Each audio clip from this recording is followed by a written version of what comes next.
বাঘ মামা কখন আসবে? তাড়াতাড়ি খেয়ে নাও। বাঘ মামা কিন্তু জলে পড়ে গেছে। কালকে বলেছিলাম না, বাঘ মামা ওই যে কোল্ড ড্রিঙ্কসটা খেয়ে বাঘ মামা অনেক দৌড় দিয়েছে। দৌড়াতে দৌড়াতে দৌড়াতে গিয়ে একটা পুকুরে থাপ করে পড়ে গেছে। তারপরে ওই পুকুরটার মধ্যে বাঘ মামা বলছিল, বাঁচাও বাঁচাও, কে আছো, কে কোথায় আছো, আমাকে একটু বাঁচাও। তারপরে বাঘ মামা, বাঘ মামি, তারপরে বাঘ মামার ছেলে, বাঘ মামার মেয়ে সবাই এসেছে। এসে বাঘ মামাকে তুলে বাড়ি নিয়ে চলে গেছে। তারপরে হসপিটালে ভর্তি করে দিয়েছে জানো। তারপরে বাঘ মামাটাকে স্যালাইন দিয়েছে, ইঞ্জেকশন দিয়েছে। তারপরে বাঘ মামা বলছে, আমি তো দুধু খাবো, আমাকে একটু দুধু দিতে হবে।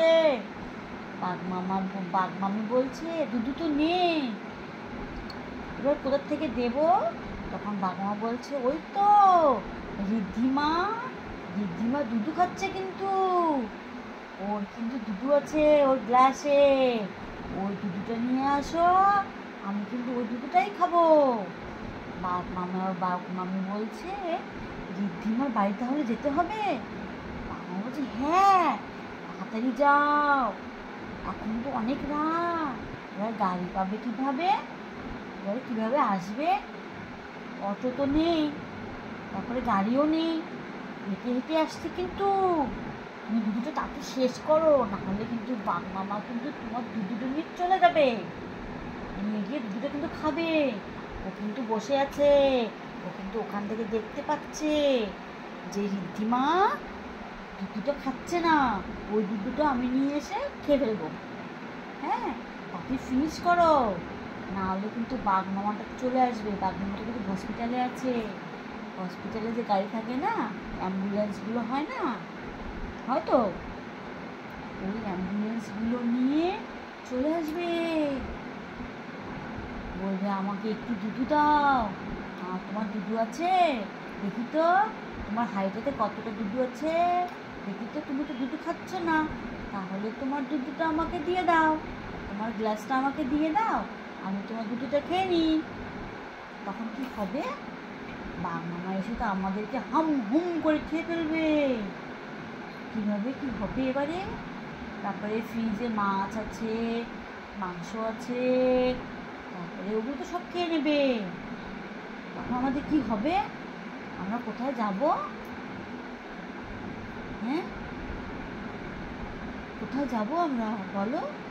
তাতে ফিনিশ করো। আমি বাঘ মামাকে ফোন করে বলে দেবো যে ঋদ্ধিমা দুধটা ফিনিশ করে ফেলেছে, তুমি আর আমাদের বাড়ি আসবে না, কিন্তু তুমি অন্য বাড়িতে চলে যাও, অন্য বাড়িতে যাদের দুধু আছে তাদের বাড়িতে চলে যাও, তারা কিন্তু তোমাকে দুধু খাওয়াবে। আমাদের কিন্তু বাড়িতে দুধু নেই, আমাদের দুধুটা ফিনিশ হয়ে গেছে। আমার ফিনিশ হয়ে গেছে, হয়েছে, ফিনিশটা হয়েছে, হয়নি? আর কতক্ষণ লাগবে? বাঘ মামা কিন্তু চলে আসবে। বাঘ মামা কিন্তু খালি চিন্তা করছে যে কতক্ষণে চলে আসবে ঋদ্ধিমার বাড়িতে, তাড়াতাড়ি যেতে হবে। ফিনিশ করেছো? হ্যাঁ, ভেরি গুড, গুড গার্ল।